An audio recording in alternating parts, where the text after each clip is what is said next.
Hello and welcome to the SE25 cast. Today we pick apart Palace's huge 5-0 win over Leicester. Jammerby brings in some special guests, and for the love of God, keep your thumb over the volume control.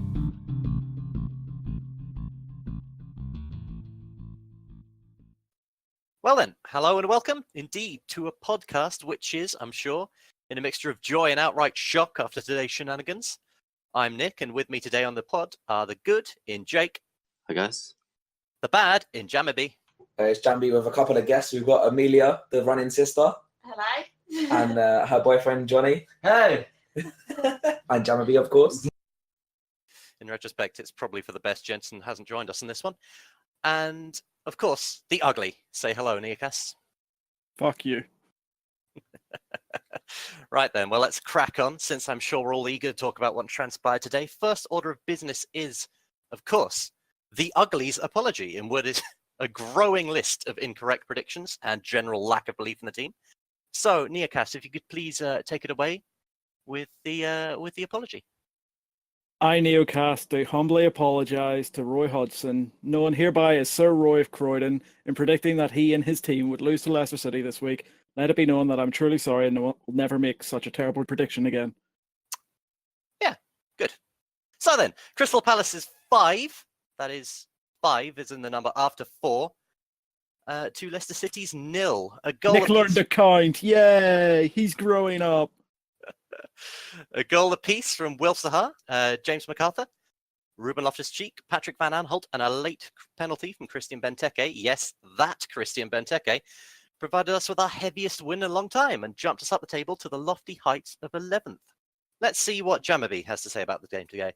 Well, obviously, I still can't believe that my boy came on, Chung and Lee. That's the first thing I've got to say. But yeah, just amazing. Just what the hell happened? I remember, like, as soon as I got out, I was waiting for my sister and her boyfriend. I rang my dad, and he was like, what the fuck happened? I was like, I don't know. Like, my dad's on holiday in Devon, so it might have been because he was away from Croydon. And just, what happened? Really, I don't even know what happened. Yeah, sure. How about you, Neocast? I watched the entire match and I quite frankly still don't believe it. I thought my stream was messing up.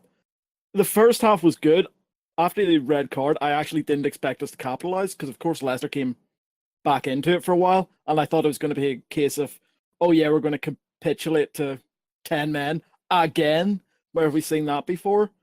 But no, we took advantage of it, and that is something that surprises me. How about you, Jake? I thought they looked good in spells, but I feel like this is a performance that's been coming for a while. We've been getting better over the last month or so. And honestly, some of the best football I've seen played at Selhurst. The first couple of goals, just like, it was like watching a different team. It was like watching what Man City should have done against us. Just knocking the ball about so comfortably, nutmegs, passes, back heels, finishes. It's just, yeah, jubilation. So the difference is, in my opinion, is Benteke. So like you took away the striker, but you put two wingers up front, right? So you're giving the position and the space for like the midfielders. So MacArthur's got space, Loftus-Cheek's got space, Van Aanholt's got the sides. I think it's a massive difference to have like everyone pushing up rather than and a space to move and shout. And Zaha and Townsend in between each other, and it's shown how much we can attack and score. So, you know, it's shown the last couple of games. I think that's the difference. Yeah, it's a really interesting little thing you can have, taking away the kind of playing no striker almost. So playing two wingers up front. And it hasn't quite worked for us recently. But today it worked really well when we had, I mean, part of it was they had Wes Morgan in central defence, who was pedestrian. And so we had Townsend and Wilf running the channels. We had multiple chances just by punting the ball over the top and letting them run onto it. It really worked really extremely well. And the kind of, it's what we were all hoping when we saw Wilf and Andros would play up front, hoping against hope, really. But it worked out today. We're hoping to see that lovely little interchange. And some of the goals we scored today were absolutely beautiful. Wilf's was fantastic. Really, really good. Speaking of Wilf, actually, what about man of the match? What do we reckon, Jake? So yeah, I think it's probably tough to look over Wilf for today. He was great. He made some great runs. Obviously got a goal, got an assist, looked dangerous throughout. But I think I've got to give it to James MacArthur today. He was just, I'm a massive fan of the guy. And just for a man who I think we can all agree doesn't have the best fitness, doesn't have the best technical ability. He's not the greatest footballer any of us have ever seen, but just sometimes what he comes up with consistently gets goals, consistently gets assists. He's just great. Gives his all for the team. So, James McArthur, this one's to you. I think there was about 2 or 3 shouts for man of the match. There was Maka, Wilf, and Loftus-Cheek. All of them could have had it, potentially even Mamadou Sakho as well. I think I have to give it to Maka, though, because his performance was just immense. He did defensive duty. He did it all while out of position as a 30-year-old Scotsman, which is something that's hard to do. A lovely turn for the goal and a backheel assist. What is it with 30-plus players for us doing backheel assists? First Delaney last season, now Maka. Right. I don't want to be boring because I got Patrick Van Aanholt on the back of my shirt, but I thought he obviously got a goal. I thought he done pretty well, but Your man of the match is Chung Yong Lee. Hey! well, Chung Lee came on, so obviously, but no, I reckon Jimmy Mack. I reckon Jimmy Mack's got it for me as well. As much as obviously Van Aanholt's on the back of my shirt, I still think Jimmy Mack, he got the goal as well, and just. Yeah, I don't know. Just played his heart out, and I've got 2 people behind me that want to speak as well. And Amelia, what do you reckon? I think MacArthur, definitely. Okay. Or Benteke, of course. You know, come on. You got the goal, yeah. You got the goal. Johnny? Joe, I think is such a joint team effort. Like Loftus-Cheek smashed it. You know, he had like Sakho friending through sometimes. I think MacArthur was the one that smashed. He's the unsung hero sometimes. Like he runs around the pitch so much. He speeds about so much. But to give him the credit of the goal and to run about, he smashes it. He deserves a contract through and through. Like that's done. Like I'll sign him up myself. Speaking of, okay, yeah, for what it's worth, I agree. I think that was probably MacArthur's best game in a Palace shirt since. Oh, he did score a double once, didn't he? But even Newcastle in the 5-1. There you go. Even so, I think this might still be his best game, weirdly enough. But yeah, James MacArthur out of contract at the end of the season. What do you think about his future prospects, Niakas? Well, of course, we have the rumours of Rangers looking into him. And as a Scotsman and a lifelong Rangers supporter, I think he would love to go there and finish his career there. And I think he would actually do a very good job there.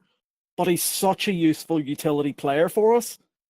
He's not afraid to play any role, and he always puts in a shift like Townsend.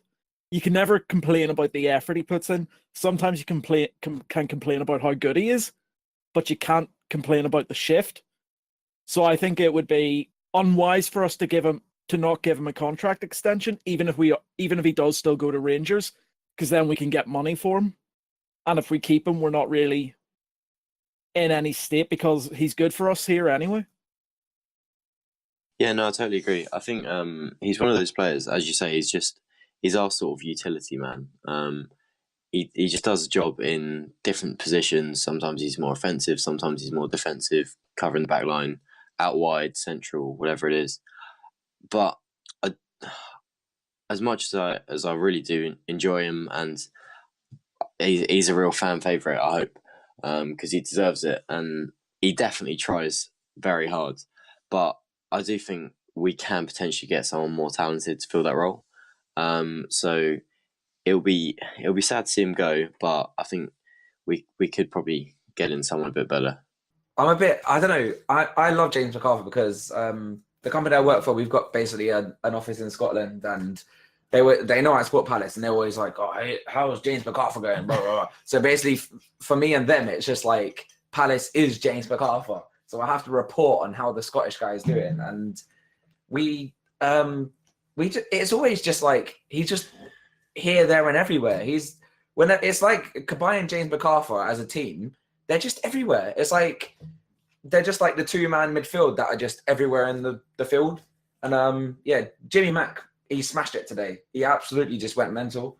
And he's just one of them players that's just everywhere. And when he's banging in goals, what can you want? But I think if he wants to go to Rangers as his boyhood team or whatever, then just whatever makes him happy. And I sort of agree with Jake. Like we could maybe get someone who's more talented in that position. But at the same time, James MacArthur.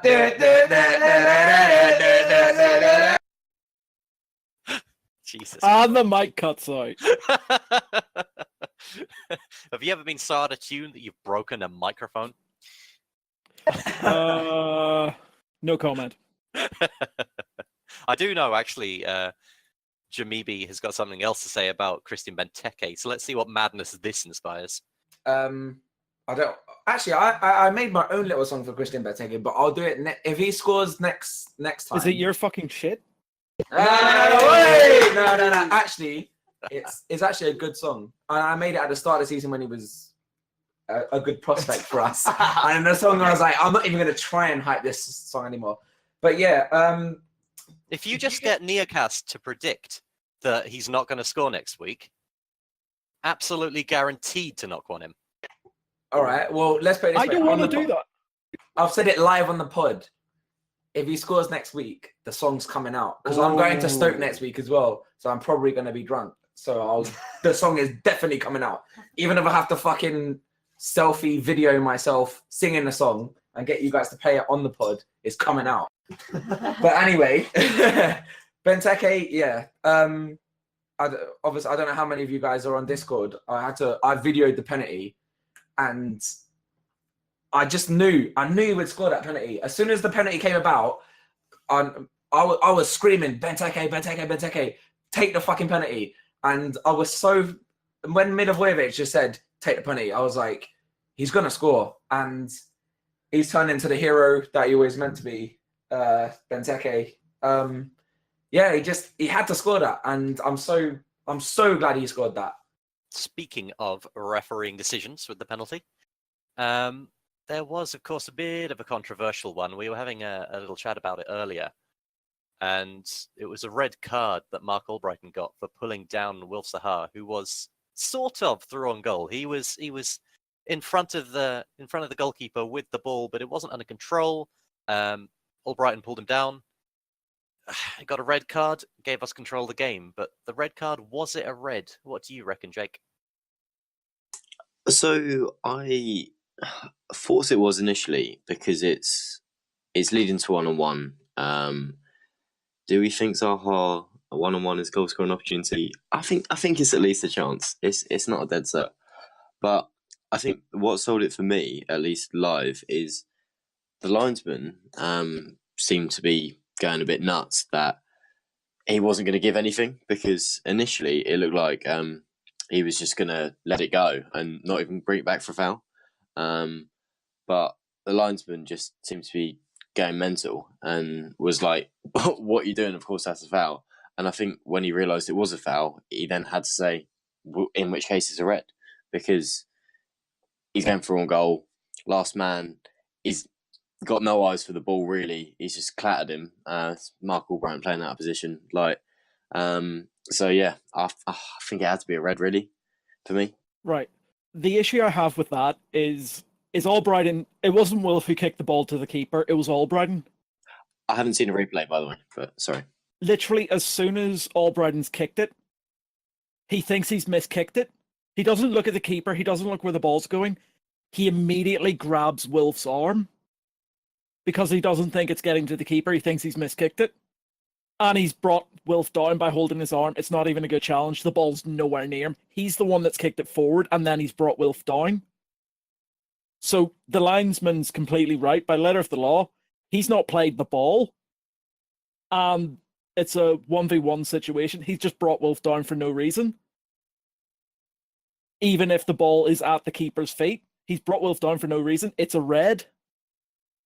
Good on to the linesman to stick his flag up and say, no, that was a free kick or a red in any situation. And good on the ref to admit his mistake and go over to that. But you can't bring someone down without any attempt to play the ball. If you don't attempt to play the ball, then that's at least a card. And if you're the last defender, then it's a red. That's just letter of the law. Yeah, I hate to not be controversial, but I actually agree with Neo and Jake on that one. I did watch the replay. I went, basically, as soon as it happened, I was like, blah, blah, blah. And then my sister said to me, I want to see that again. I was like, I can tell you where you can see that again on Soccer Reddit. So we went on the Soccer Reddit and we saw it again. And I showed it to a couple of guys that sit around us, and everyone was in agreement that it was 100% a red card. And I know Johnny's got something to say on this as well. So I should say the first thing that flashed my mind was the whole diving thing. Where everyone predicts Zaha to be diving, but the fact is that last weekend we saw that he didn't dive, and it was a penalty, and that's a fact. Now the issue of this was I thought like maybe it'd lean into it or something, but when you look at it straight up, it was a fucking foul. Like that was straight up like red card instantly. To me, that was done and sorted. Like whether he should have brought back anyway. Like. But for Zaha, it's a particularly important issue because the fact that he's been issued these sort of this diving idea, but the fact that it wasn't. So, you know. I know Amelia has something to say as well. I do think that was a red, but people might not like this. But I do think Zaha's coming down a bit too easy now. I do think he's definitely diving at some point. Maybe not that point, but he's definitely starting to dive a bit more. The controversy is coming out. I feel like I'm like a semi-podcast host with these two behind me. Nick, over to you. Sorry, just quickly on Zaha. I don't know if any of you saw him on Goals on Sunday, but he was talking about the whole agenda against him and the amount of fouls. I think the stats they quoted were ridiculous. He's been fouled the most times this season by about 40, second closest being Hazard, who seems to always get fouled. And I think they said there's 6 penalties that he's either not been given or been booked for diving that, in retrospect, should have been penalties. So I used to think Zaha was a diver, and every other team in the league think that, but I don't think he goes down too easy anymore. I honestly think now he knows that he can score a fair bit of the time. His mentality is improved. I think he feels like I might as well stay up because I can probably score. Like, if I get a penalty, it might end up going to Benteke and then we won't score. For what it's worth, I fall a little bit in the middle of both of your kind of ideas. I think Wolf does occasionally go down a little too easily, but often it's about what's happening in the game. Today, he was just on fire, ripping people to pieces. And interestingly enough, actually, he only got fouled once today, apparently. So maybe that's what happens when people don't foul him. Maybe he just rips them to shreds. But you often see if we're 0-0 and we're pushing for a goal, he will spend a lot more time going down easy, kind of throwing himself to the floor a bit. And it will almost always be under a challenge. He's not an outright diver in the, kind of Ashley Young mold, one where he'll waltz into the area and then fall over with nobody anywhere near him. No, with Zaha, he'll have some kind of contact and then embellish it a bit, maybe. But yeah, it's heartening to see him today respond to that by just deciding to stay on his feet and destroy everyone. Sorry to cut you short like that. Yeah, I was going to say about Zaha, like, I'm actually, he's so temperamental, like, sometimes he used to bite him and bite his heels and try and, like, get him to foul and get him to even dive and things, like, but lately I've noticed that even last season or so, like, he's trying to be professional, he's thinking himself, he's not, like, biting, it's screaming in a referee's face, like, but at the moment, like, with these dives and these appeals, he's just sort of getting a bit too much, I think, like, it's proven that it's not him as a player, it's him, like, trying to skill players up, it's him actually technically being good, but, I suppose it's part of football in a way, but it's just trying to deal with that, isn't it? Joel Ward, to take another tack of conversation, has been a bit of a hot topic on both Discord and Sub. Today he made a very good contribution with a goal line clearance, but since Wan-Bissaka, such a favoured child of this pod, what do you think about how we proceed with the pair of them, Jake? So, okay, it's an interesting one because that goal line clearance was absolutely ridiculous. It was just somehow great in interpretation of how it was going to go, and you think Vardy 1-on-1, okay, it's a goal, fine, we're 1-0 down. Hopefully we can get this back. But watching the replay, because the first thing I said, I was looking to people around me and was like, how is Vardy in that much space? How's this happened? And I'm not sure if he was onside or offside, but Joel Ward was definitely about 3 yards behind the line that was either playing him on or nearly playing him on.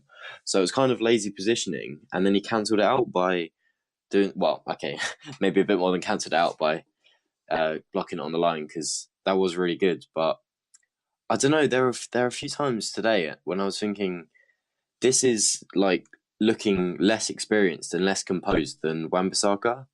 And I feel Wan-Bissaka's he's proved himself. He's got into a position where he deserves to be in the team. And I love Joel. Like he's been at the club for years, and like I really liked him from when he came. I thought he was a solid player. But I just feel like Wan-Bissaka's got to kind of be the future for us. He's so exciting, and he's proved himself in such big games this season. He's just been thrown in at the deep end, and he's coped with it so well.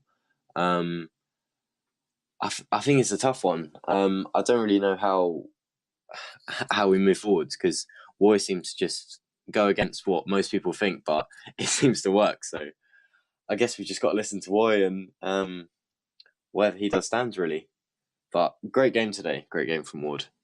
Yeah, he did well. I hate to seem like a neocast, but apologies for inciting any hatred on Ward the past couple of pods, because I just thought he just done so well today, and I knew I wasn't hosting this pod today, and I knew I was drinking, but like passively I was making like mental notes. I was like, Jambi, if you're going on this pod, you've got to at least know what you're talking about.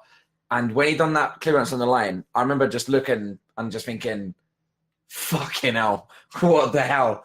And I reckon I'm pretty certain I typed in a Discord like Super Joel, and you guys were like, what? And then 30 seconds later, just like, oh, okay. So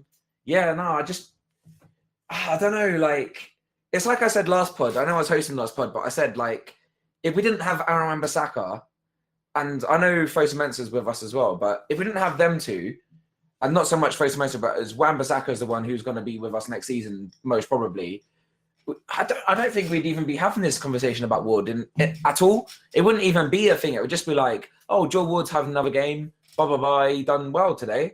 But because we have Wan-Bissaka, that's why we're like, it's not a bad thing. We're targeting him because we have a better player, possibly a younger player who's going to possibly be better for us when he gets more experience. But the way it is, it's just like Ward had a good game for us. I mean, if you put the past 3 games, it's probably one of 3 that he's done better than Wan-Bissaka for me. But then Wan-Bissaka didn't play today, so we'll see. There's also the issue of with Joel, his contract is up in summer. And I think it's a case of he probably won't want to stay if he's not guaranteed game time. So I think it's a case of we're playing him now for A, his experience, and B, to try and tempt him into a new contract and get him to sign, because we really need to keep him. Because then we have a good cover right back, which is either Aaron Wan-Bissaka or Ward, and we have a good starting one. And I think it's a case of we just need that depth, because depth is not something that's Palace.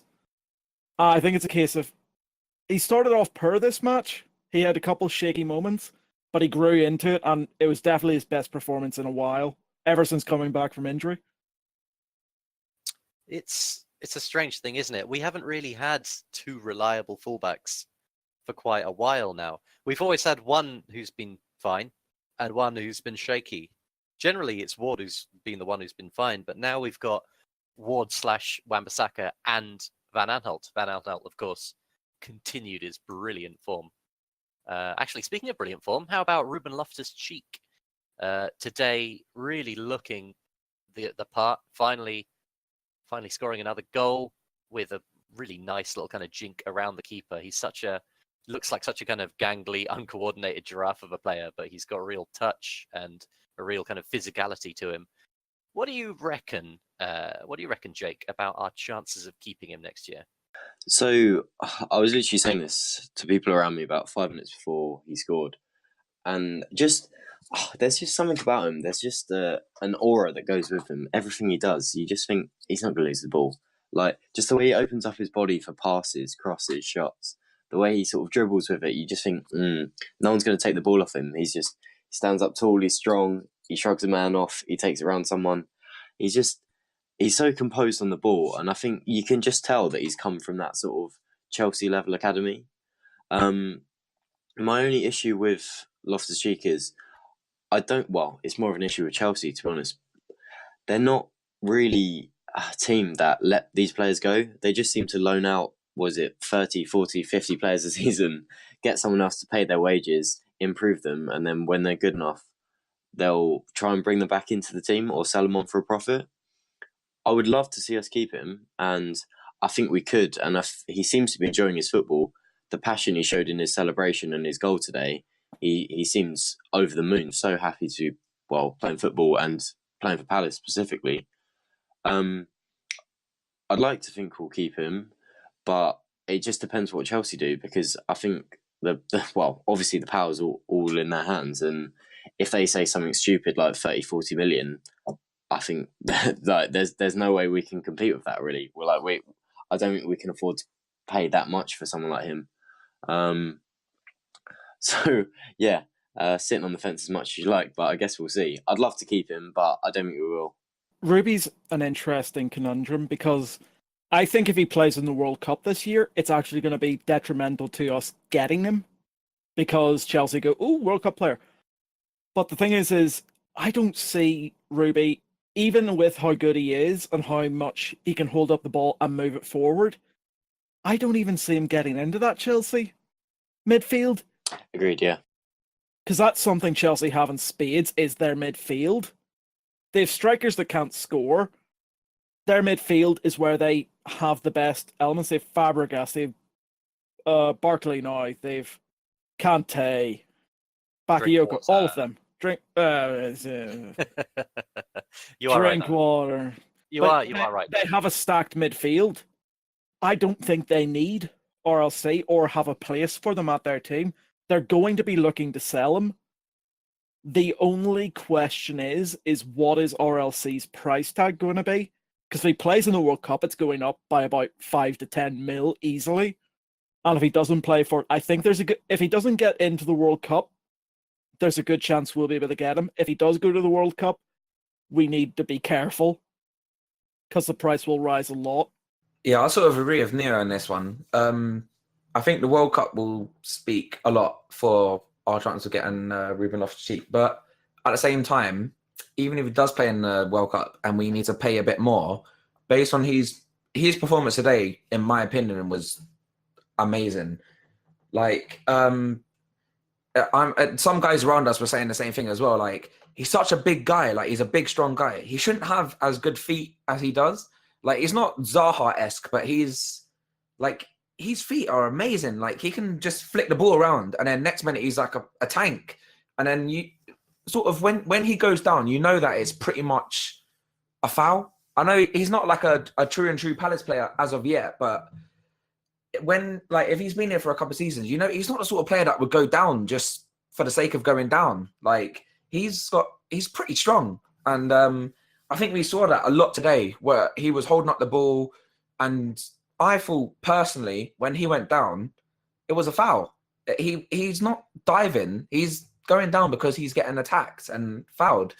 And yeah, I 100% agree with what Neokas is saying. I reckon if he plays, fuck knows who he was playing with England. I don't really follow the international football that much, but I know that the England game that he played, the last one, whoever he played, I remember him playing, I don't know if it was Germany or whatever. He played amazing, and I was like, damn, this is not doing us any favours, because we want him at the end of the season, and he's playing very well. And I know a lot of people picked him up as in, like, he's going to be an England international, blah, blah, blah.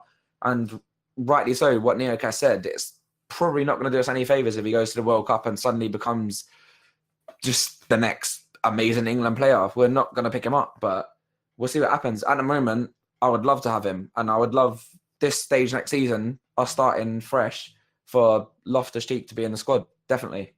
I want to go back to an earlier podcast, which I said something about RLC, and that is when he plays, Wilf looks better. And I think this game sums that up perfectly. The pair of them just tore apart Leicester, because both of them demand respect in their play style. As an opposition player, you have to respect their abilities, and you have to deal with them both accordingly. And with both of those kind of players on the pitch, you can't just stack everyone on Wilf and try and force us not to score that way, because he gives the other option. If you mark Wilf, RLC will just tear you. If you mark RLC, Wilf will just tear through you. And I think it's just a case of having the pair of them on the pitch gives us so many other options and passing ranges. It just helps us look so much better. Indeed. Right. Looking forward to next week. We have Stoke. Stoke today going to ground out a 0-0 draw with Liverpool. Incidentally, by the way, Mo Salah missed a chance very early on, a clear-cut chance, which actually puts him above Christian Benteke for most clear-cut chances missed this year in the Premier League. So congratulations to Benteke for not missing a penalty. We also need to take into account the fact that Salah has, 31 goals compared to Benteke's 3? Nah, leave it. Stoke, of course, who are sitting in 19th at the moment. They are level on games with us, minus 33 goal difference, 30 points. 3 points adrift from Swansea in 17th. It's going to be an interesting one. It's an early kickoff. We're away at them. What do you reckon about a result, Nearcast? Well, mathematically, the only team we have to worry about now is the Saints, who have 3 games left to play for a total of 9 points. They can still catch us on their 33. I don't think we're going down. I think we're safe. But if we beat Stoke, we're mathematically safe, basically. Stoke will try and play, but I don't think they're good enough to beat us. In our current form, we might draw, but I don't see us losing this match in any shape or form unless Shaqiri just does a madness. But even then, I think that team can't be arsed anymore. I think they've just accepted their fate. They look pedestrian. They were lucky to get a result versus Liverpool because Liverpool ruined themselves over, basically. It wasn't any good play on Stoke. It was just Liverpool not being there. So I think it's a case of if we play the same way we played today, Stoke don't really have a chance. Yeah, I hate to be the guy who comes in and says, I 100% agree with Neocast every single time. But if we play how we play today, I don't know a team that would probably come at us and stand a chance at all. But seeing as I'm going to Stoke next week, I reckon we're going to win 3-1. We're going to be 2-0 up. Hodgson's going to be like, right, we're bringing Chung and Lee on for another banger. Bring Chung and Lee on, and then they'll score. And then we'll be like, oh. And everyone in Discord will be messaging me like, it'll be a Chung and Lee mistake. Jeremy, why'd you like this guy? And then, 5 minutes later, Chung and Lee's going to be like, fuck you guys, and do a banger. And that's it. But yeah, it's going to, I reckon, another 3-1. I know I said that last time, and it was a bit unrealistic seeing as we won 5-0. But yeah, I think Stoke's always been a bit of a weird one for us because I've been, 2 times. And the first time, obviously, we won 2-1 with the Chung and Lee shot. And the second time, I don't even know the score. I know we lost, but we were just shit compared to the first time. So it's not an easy game. And when I went to Selhurst today and I watched, probably about 20 minutes of the Stoke game, Liverpool they weren't having an easy time. And I remember watching them thinking, it's not going to be easy to beat this team because they're not down yet. And most of the players are thinking, even if we do go down, we're playing for our contracts because they don't want to go down as a championship player. They want teams like us to be like, Shaqiri, we want you because you've done good like the last couple of games. Like, do you know what I mean? Like, they're not going to go down and just think we're shit. It's the same as like what West Brom are doing now when they beat Newcastle today. Like, I assume they beat them. I was still sober when they were winning, so I'm assuming they still won. And I know my sister has something to say about this as well. I think we're gonna draw next week. Ooh. Or even lose. Even lose. Oh, What? I'm not sure that's allowed. Cut the mic. We just won 5-0 and you're predicting we lose against Stoke.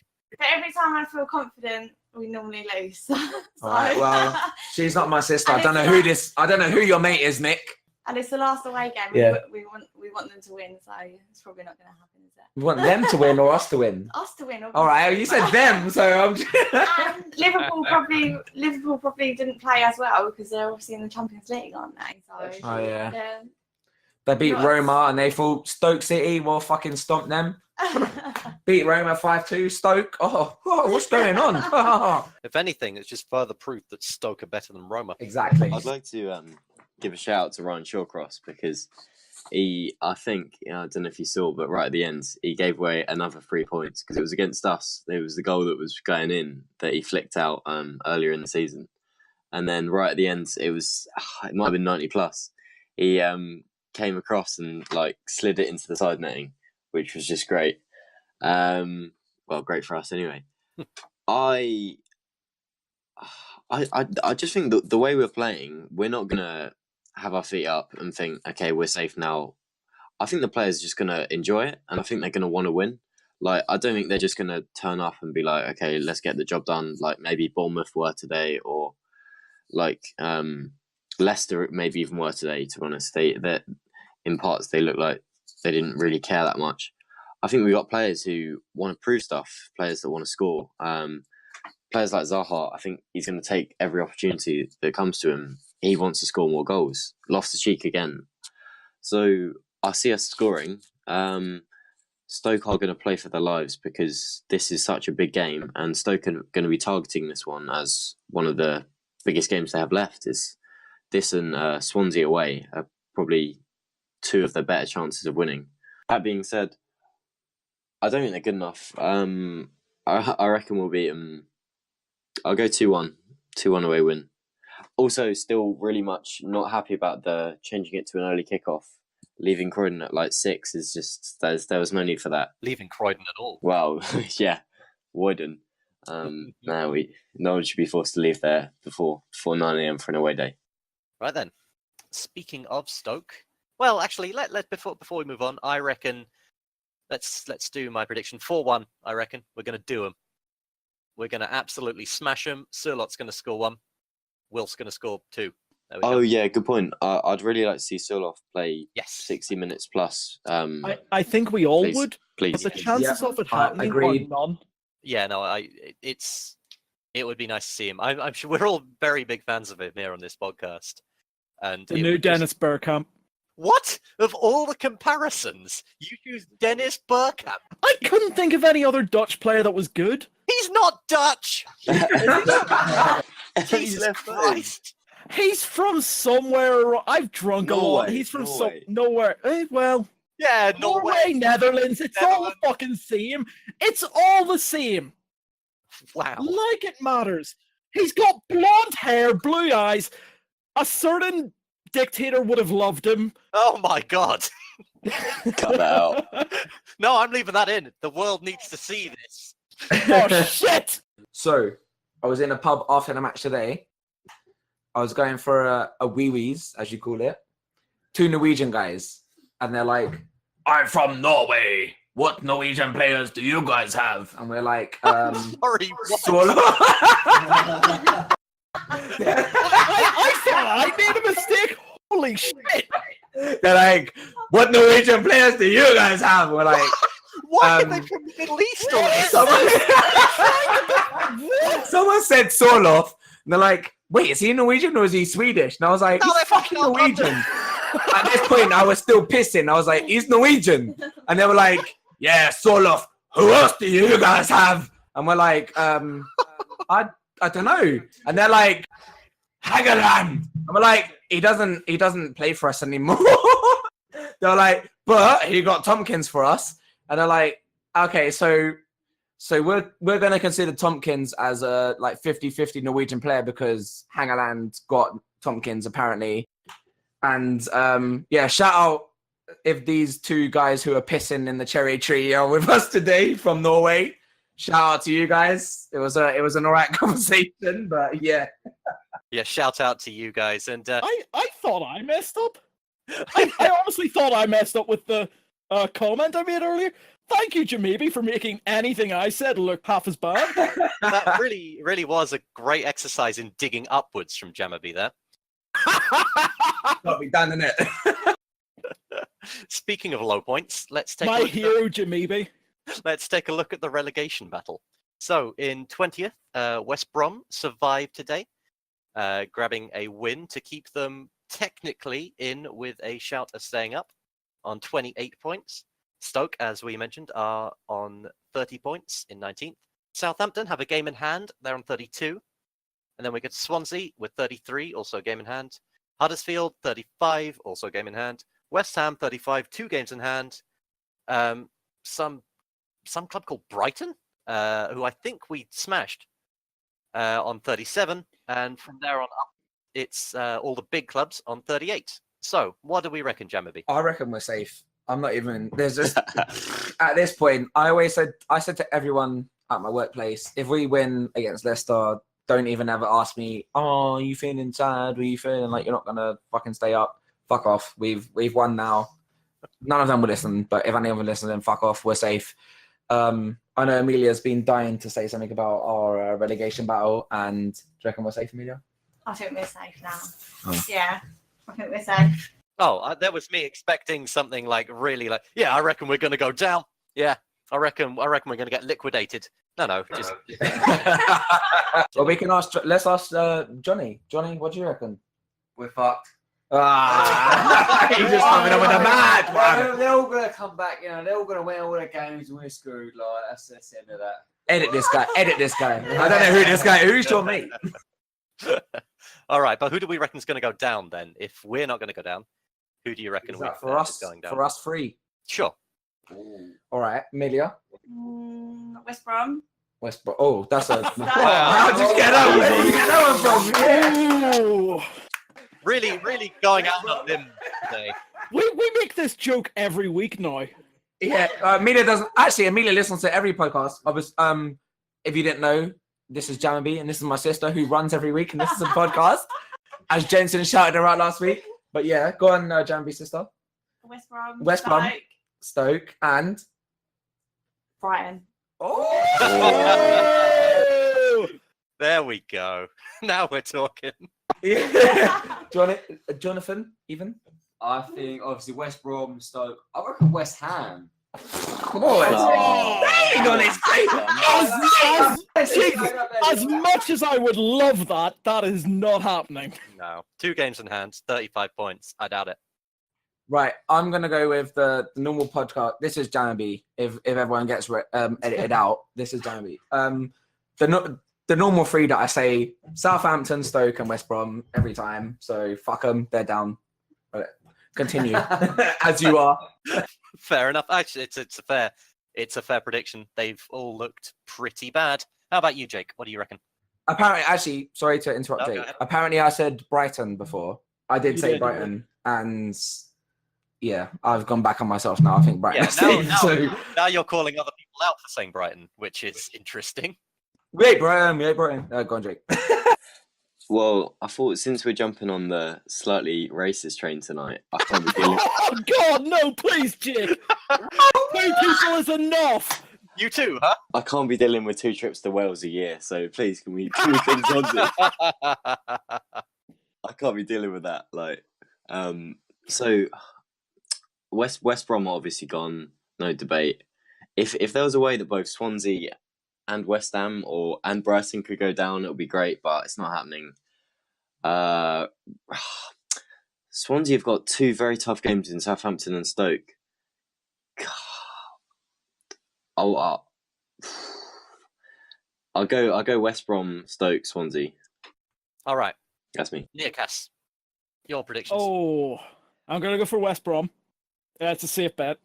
Stoke, and then it's a bit of a wild card, but Man City.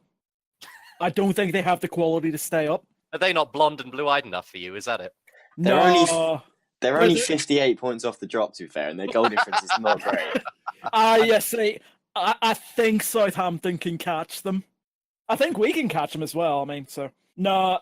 In actuality, I think it's going to be one of the games in hand. Both Swansea and the Saints have is Saints versus Swansea. Yes, it is.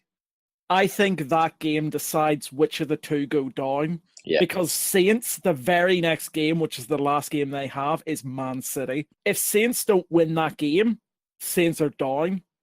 If Swansea don't win that game, I think Saints might just stay up ahead of them. So Swansea's running is quite interesting, actually, because they got Bournemouth next, and then that big game at home. Swansea versus Southampton, late kickoff. Definitely going to tune into that one. And then their last game is against Stoke at home. So Swansea's run-in is pretty good. The same can't really be said of every other team there. I think Southampton... Well, ours is okay. Well, Southampton have Everton away, Swansea away, and Man City at home for the last day. So, yeah. All right, so I reckon on that basis, West Brom, Southampton, and Huddersfield are going to go down. Nobody else has said Huddersfield, right? Yeah, Huddersfield are a good shout. I said Huddersfield earlier. Oh, whatever. Nobody cares about you. How about, I'm aware Jamibi had something to say. Yeah, we was all just like, well, me and Amelia were like, oh, Huddersfield, because we went to Huddersfield away, and I can't deal with Huddersfield going down. They're two nice fans. I wanted to jump in with the Jake racism comment. If my mate Ryan is listening, which I'm sure he will be, as I've got a couple of friends who listen to the podcast, we want Cardiff to come up, but I kind of want Fulham to come up. Like, Wolves already are up, Fulham, okay, and Cardiff in the playoffs, blah, blah, blah, they come up. I just want to go to Cardiff and get pissed, basically. Cardiff is a great city to get pissed in. It is actually all right. It's definitely. I haven't been down. Apparently, there's this place called. Well, actually, I've been down it, but I've never actually got a takeaway on it. It's like Chippy Lane. Chippy. Yeah, exactly. I went there last time. I was like, I want to go Chippy Lane. So I lived 3 years in Cardiff, and in my last year, I overlooked Chippy Lane. And when Wales lost to England in the rugby, it was genuinely like a scene out of the apocalypse. I looked out of my window at Just 4:30. stray sheep everywhere. No, much better. 4:30. Looked out of my window. There was a man crying in a wheelie bin. Are you sure that wasn't Jamibi? The Palace win. Lose even. I think. Well, win or lose. Would you be crying in a wheelie bin if we won? Well, Okay. if it was a 5-0 win, it might be a crying in the wheelie bin of fucking happiness. You never know. The wheelie bin of happiness. Since we're talking about Cardiff, quick straw poll. Who do we reckon's coming up from the championship? I'm going Wolves. on this one. I'm going. Well, Neocast took the words out of my mouth. Wolves. That was an obvious one. Actually, Wolves got. No, I'm joking. I've got. The thing is, it's really peak for me. I've got two friends. Apart from you guys on the pod, obviously. One's a I'm Cardiff going to fan. edit the shit out of that. One's a Cardiff fan and one's a Fulham fan. And I honestly, I'm sorry, Ryan, but I kind of want Fulham to go up, as in Fulham are up, and then I want Cardiff to come up in the playoffs. I'm playoffs sorry, are you just a can blame me, clusterfuck, whatever, but that's how I want it to go. I want Fulham to be up, and I want Cardiff to come up in the playoffs. Even though I've been offered from the Fulham fan, if they get into the playoff finals, that he's going to get me a ticket, because I said I would love to go to Wembley with him and experience it again. But yeah, I think it's going to be Wolves, Cardiff, and Fulham. That's what I hope for anyway. Just to make the day better, Millwall now can't make playoffs. I don't know if any of you've seen that, Hey! but unless there's an outrageous 9-goal swing, Fantastic. Millwall can't make playoffs. So there's no chance of that happening. Do Millwall have to play Leicester at any point? Not this season, and probably not next season either, because I don't think Leicester can go down, can they? Probably not. I'd say, well, Wolves have won it, fine. I could see Fulham actually getting the second spot, and just to be controversial, I'm going to go Middlesbrough to get promoted from the playoff sides. No, I meant Villa. I reckon Villa will go up. The issue with the playoffs is it's literally just a clusterfuck, and that is something we know well. Yeah, Literally, it's a it lot doesn't better matter. looking in from out, isn't it? It doesn't matter how your season's gone. If you have playoffs, everything changes. Literally nothing matters as long as you hit the playoffs. All you have to do is play well for those games, get into the Premier League. All you have to do. And any team can win it. Huddersfield didn't even play well last year, and they got promoted from the playoffs, I might add. Yeah, it's true. How about you, Nikas? What's your predictions? Wolves, Fulham, and I'm going to go Cardiff as well. Okay. That's possibly the least controversial picks he could have made, let's be honest. But I'm done being controversial after my earlier comment.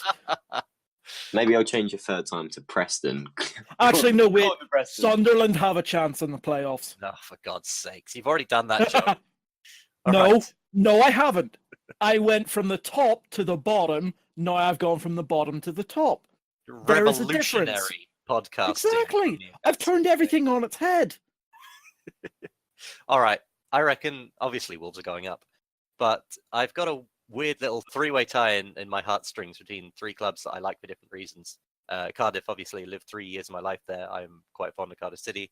Fulham are a lovely little club. I really love their stadium. Craven Cottage is one of my favourites that I've ever been to.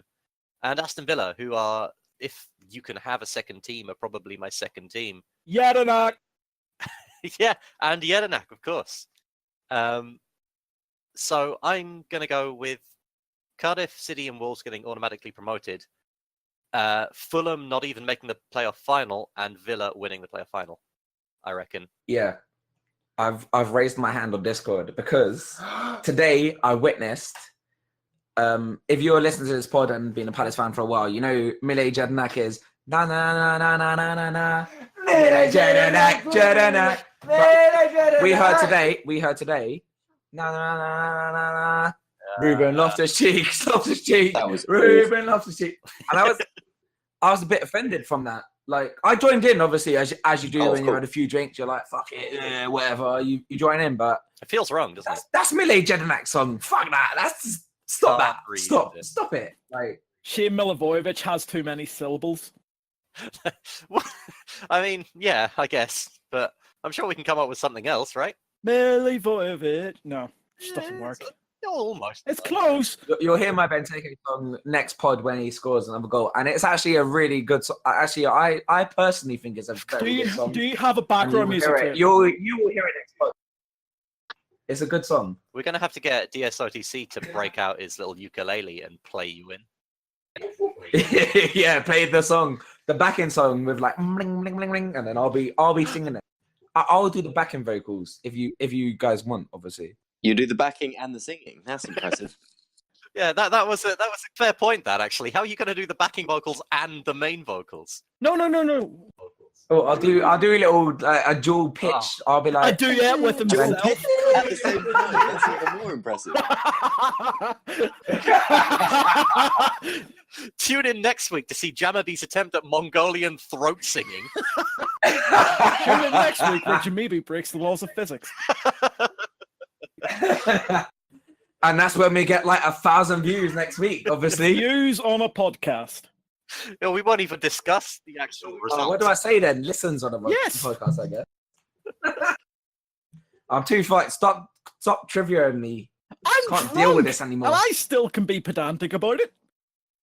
Jesus Christ! You ever realize you're the most sober person for miles around? Anyway, what a wonderful, productive, tuneful, slightly racist pod we've had today. Oi, what I said wasn't racist. Norway and Netherlands are the same thing. Actually, I'm yeah, not no. racist. I just remembered the whole "they're all the same" comment. Never mind, I retract what I just said.